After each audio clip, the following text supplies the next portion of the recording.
What's up? It's Donnie. The purpose of this video is to share with you all my experience thus far in the beauty industry. So if you're thinking about getting into the beauty industry, you're new to the beauty industry, you're just one of my clients, just want to get to know a little more about myself, just want to watch a video, this video will be great for you, I guess. So let's hop right into it. I've had my license for about 3 years now. I attended Empire Beauty School in Charlotte, North Carolina. It was a great school. I had great teachers, Miss Benton, Miss Billingsley, Miss A, a couple more. I just forgot your names. I still love y'all though. But yeah, I knew that cosmetology was what I was supposed to be ever since I was a jit, pretty much. I had got in trouble for cutting my hair, my mama hair, and my sister hair. And it wasn't just one time. I did it another time as well. So it was pretty much the proof was in the pudding. Like a lot of times your talent and what you're supposed to be doing, you kind of do it as you're younger and you realize like, hey, back in the day I did. So yeah, I pretty much knew I was supposed to be in this industry. Straight out of high school, it was kind of intimidating for me personally because all I knew about the hair industry or all I was taught about the hair industry or at the time was boofering. So me getting out of high school, going into a career, I'm like, I gotta pay to work. Like, where they do that at? Like, it was just like, I don't know about that. And on top of that, I'm a tomboy at the end of the day. Like, I rock with females, so I can get along with them if they not on no pettiness. But if they one of them females, then we not gonna get along at all. So, and then I just, I was like, this industry is mainly females, you got to get out, talk, all that stuff like that. It was kind of intimidating for me. That's just me personally, but I knew my gift was going to make room for me at the end of the day. Once I got older and got, a little more confidence about myself and all of that jazz, I was like, okay, we about to do it. So yeah, I went to Empire in Charlotte. Once I relocated to Florida, I also tried to continue my education, and I went to Boca Beauty Academy. And Boca Beauty Academy, I got my Extreme Eyelashes certificate, which was really through Extreme Eyelashes, which is a great company. I would recommend that company. I love their glue, I love their lashes, I love the training. Even though I think the training was about 3 days or so, but still, I got what I needed in them 3 days. It was a pretty good training. It was costly, but yeah, it take money to make money. So just get used to that.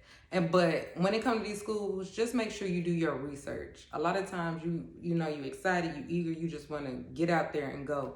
But yeah, just make sure you do your research on these schools because sometimes you get in these schools and you be like, what am I even here for? It's like, I'm not even really learning nothing. What's going on? So just, yeah, make sure you do your research. Make sure you take it serious. Make sure you get what you need to get out of it. And that's about it as far as schooling.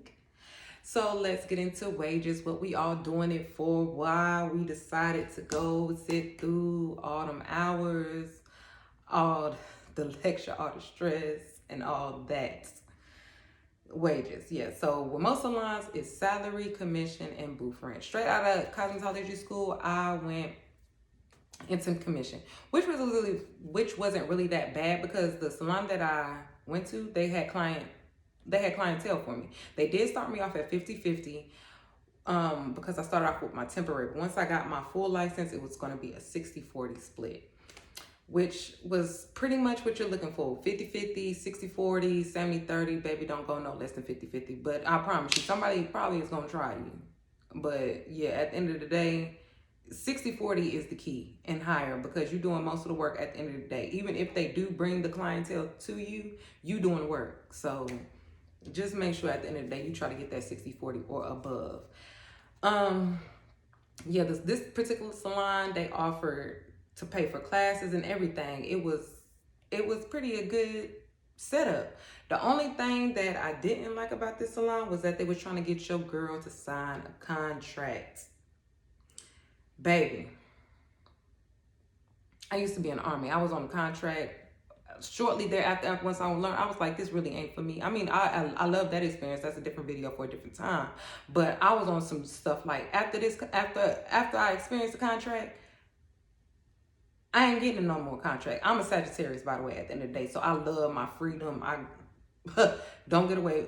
Don't get in between me and my freedom. If you do, it's gonna be an issue. So that's why I was like, they brought up contract, and I believe the contract was for 2 years. So you know, a lot can transpire. I'm an optimist, but I'm a realist at the end of the day. So I'm on some junk. Like, a whole lot can happen in 2 years. Baby, I can boom in 2 years and want to be booth rental. You know what I'm saying? I might not want to be stuck in commission.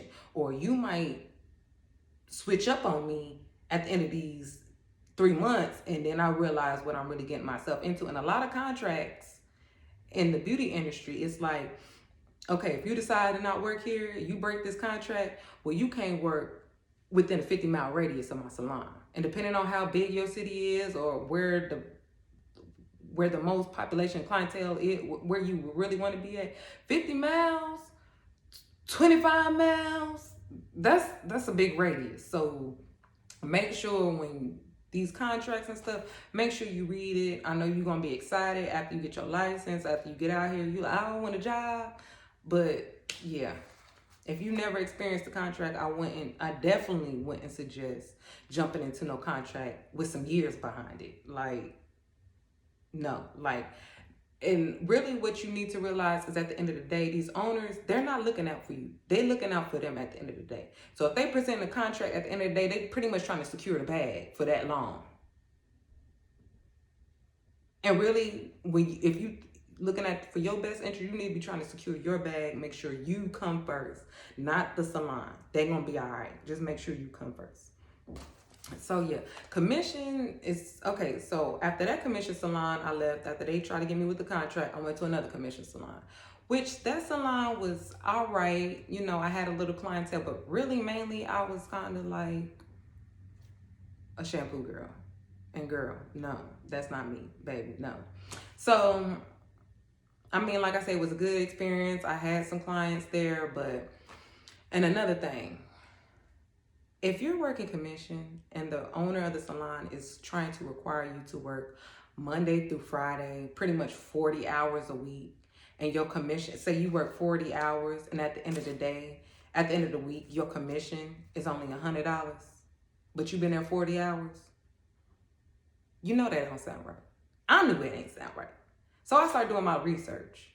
And baby, if you want commission and your commission does not equal up minimum wage, and they require you to be there during a certain hours, they are required to pay you minimum wage, at least for the time. So make sure you know what you're talking about. I mean, make sure you know your rights.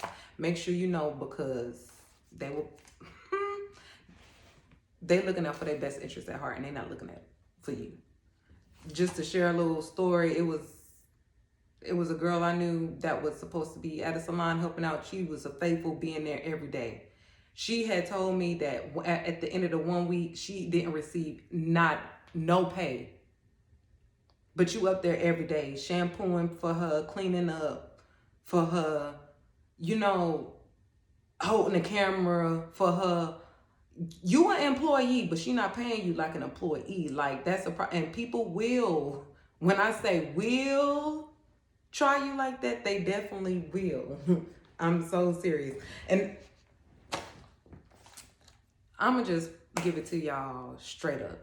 The hair game is the dope game, pretty much. There ain't too much of a difference. So if you blessed enough to have a little bit of street smarts and a little bit of book smarts, then some shit ain't me. And I'm sorry, y'all, I'm cursed, but some things ain't gonna get past you. Or if it halfway get past you, you gonna be like, nah, boo-boo. This ain't living right. So it really is. So just make sure you paying attention, for real. So yeah, like I say, commission, I kind of dabble it like that. Make sure you getting 50% or above, no lower, like, for real. Then there is salary. Now, I don't know about you, but me, I didn't go to school to get paid minimum wage. Like, no. And that's what a lot of salons are offering. When I first moved from North Carolina to Florida, yes, I did have to get my license transferred, but coming to Florida, I didn't know nobody really. I mean, I had some family, but y'all already know how family is. They not really trying to pay full price. And still, even the family that I had here, it wasn't like nothing I could survive off of. And, like it's going to be, So I had to go salary-wise. Salary-wise, my first salon was Smart Styles. Y'all know them little salons inside of Walmart? Yeah, your girl was inside of there. Honey. Didn't last long, but I was in there. And they was pretty much offering minimum wage plus commission. But in a lot of times, the client's not there for the commission to equal up and make you feel like a stylist. You know what I'm saying? I don't know about y'all, but these stylists around here, they is booming and bucking. They is halfway putting some of these rappers to shame, baby. And that's where I'm trying to be. So no, a lot of times salary is not where it's at. You may have to start out that way. Like I said, you're going to have to hustle and bustle in this industry. So you may have to start out low, but just make sure the sky is the limit for you. And so yeah. And okay, just to go back to commission. Commission salons is always hiring. Always. You're gonna go in Indeed and they always gonna be hiring. You know why they always hiring? Because they always want some of somebody's money. But they always ain't got no clientele for you. I had went to interviews. They be like, hey girl, when you gonna come work? How soon can you come? I be like, I can come tomorrow. Just let me know. I'll be there. I'll come tomorrow. And I'm just sitting around. Ain't no clients. Baby, if you hiring, then it seems like you should have some clientele. But nah, they just want to make sure they can secure the bag. And me personally, well, let me not jump too far ahead. But I think I did do all the commission, so you ain't got to worry about me going back to commission. Salary, yeah, just don't get stuck in salary. I know people that have been doing hair. When I was in Smart Styles, it was a lady there that she said she had been doing hair for 17 years.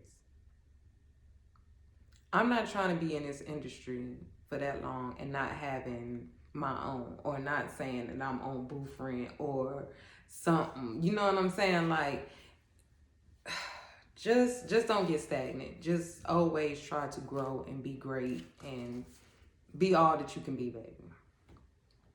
So yeah, at the end of the day, the best thing to do where everybody wants to be in the hair industry is booth rent or ownership. I'm just gonna put them all in together, because if you booth renting, pretty much you your own boss. You pay your rent, you come and go as you please. You may have to abide by some salon rules because it is owned by somebody, but at the end of the day, you make your own schedule. You do with your clients, you set your own prices, you do all of that.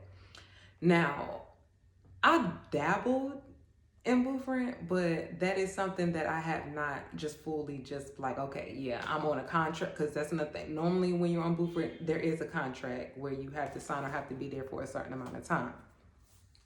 So the experience that I had where I would have been going to booth rent was where they were starting me off with commission, and then I think about 3 months in or 6 months in, I was going to go into booth rent.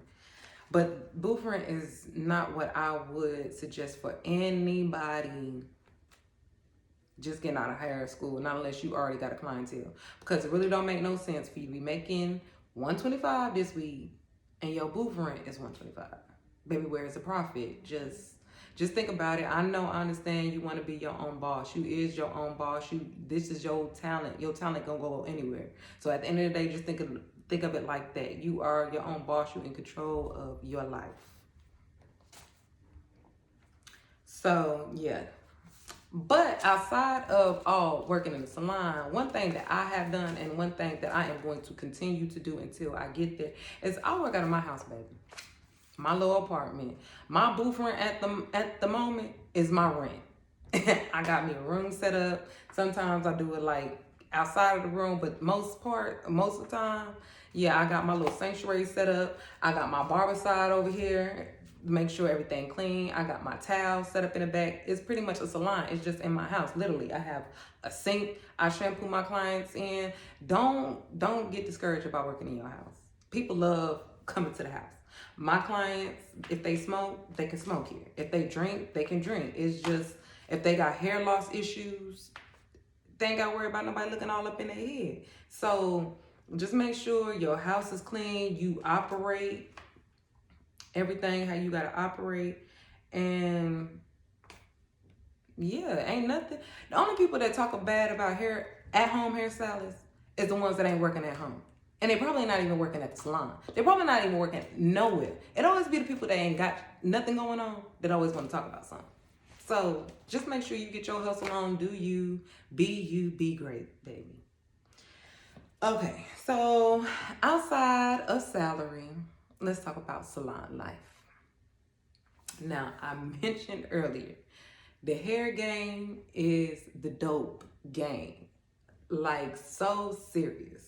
And why I relate and put them together, because like I say, you trying to build your clientele, you trying to make sure you keep these fiends fiending, and and all of that jazz, pretty much. And so in a salon, if you in a salon, pretty much it's always gonna be somebody that's trying to be top dog, pretty much, or they play dirty. They,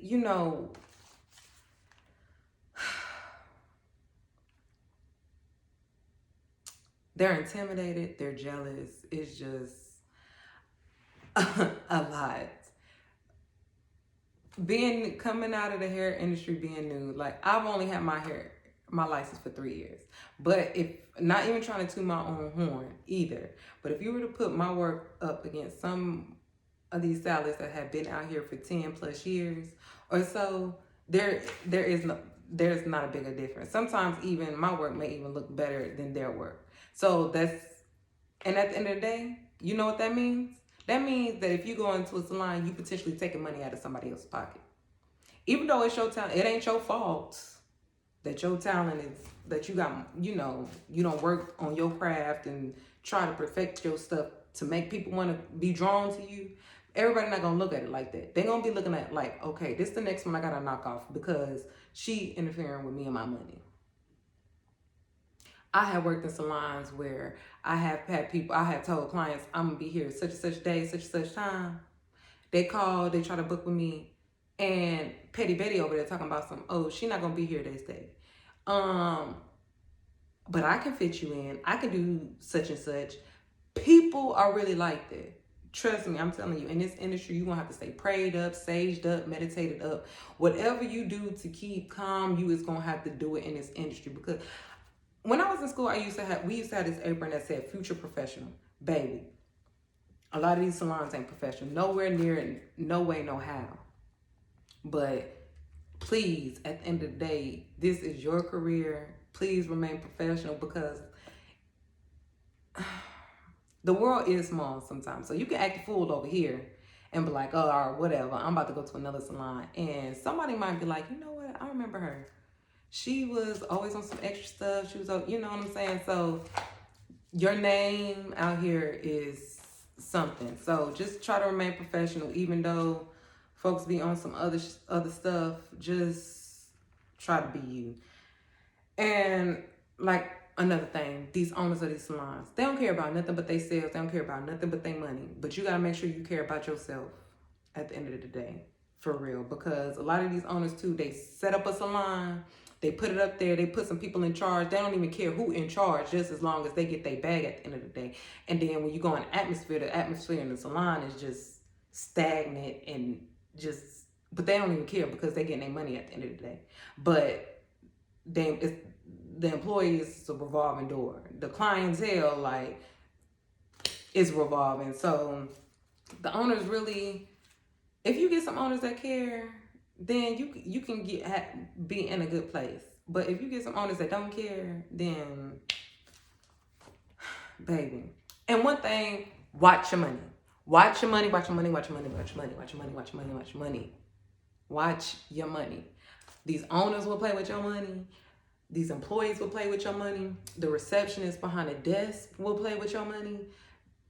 Bums is going to be bums at the end of the day. For real. It don't matter. They is going swipers is gonna be swipers at the end of the day. Just to share a little bit, I have had experiences where people were fooling with my tips, just doing all types of craziness with my tips. And you already know, like, and we already know at the end of the day, people playing with your money is cause for them pause.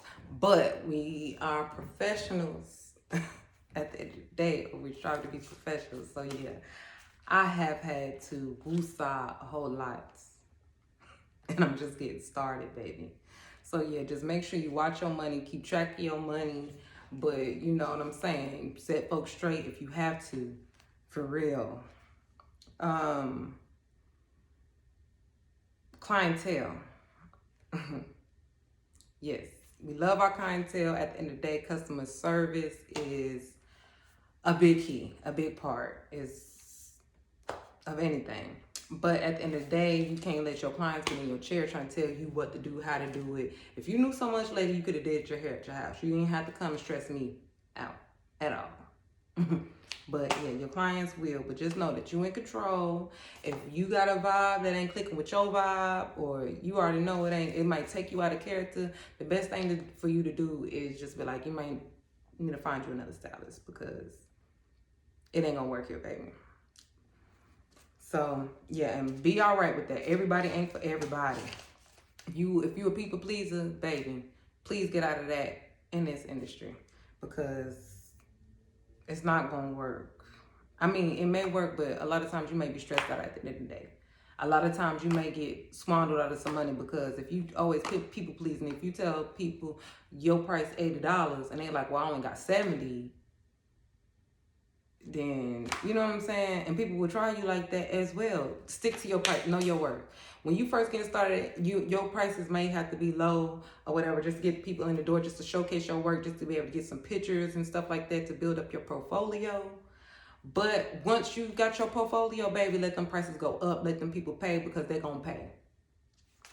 And if they're not gonna pay, then they don't need their hair done. They need to go up the street, up yonder somewhere, and get their damn hair done. And not stress you the fuck out. Baby, my prices don't need to go down.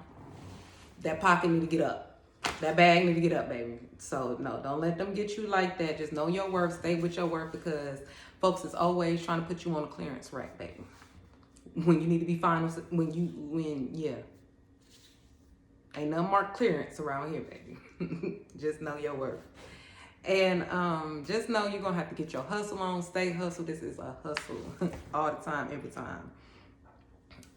And one last and key and final point that I'm gonna point out is this is your career. This is your future, your dream. Can't nobody see your dream. Can't nobody see your vision the way that you see it.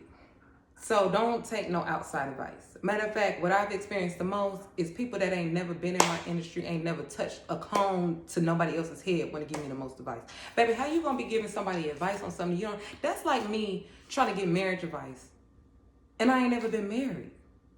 I look crazy as hell. Now, if you ask me my opinion, I may give you my opinion, but I am gonna follow up with and say, but that's just my opinion, baby. I ain't never been married. I can't tell you. But everybody ain't got the same logic. Folks gonna be out here trying to tell you how to do you, and they ain't never been you. Ain't even doing you. They tell them do them, you do you. But yeah, and that's another blunt. You want? That's what I'm.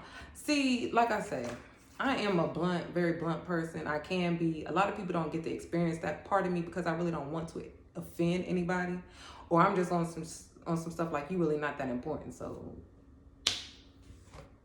we ain't even really got to talk.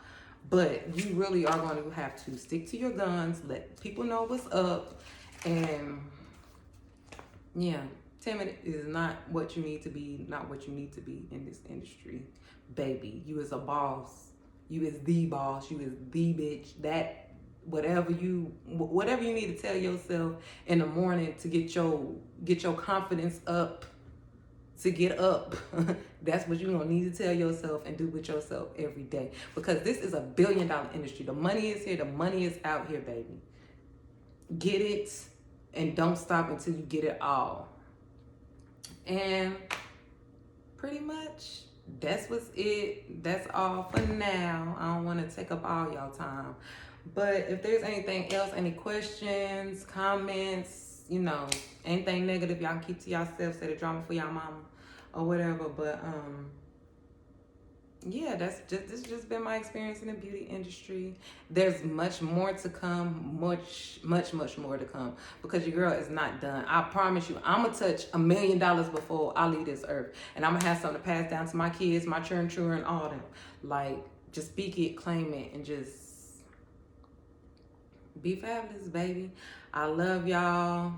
Be great.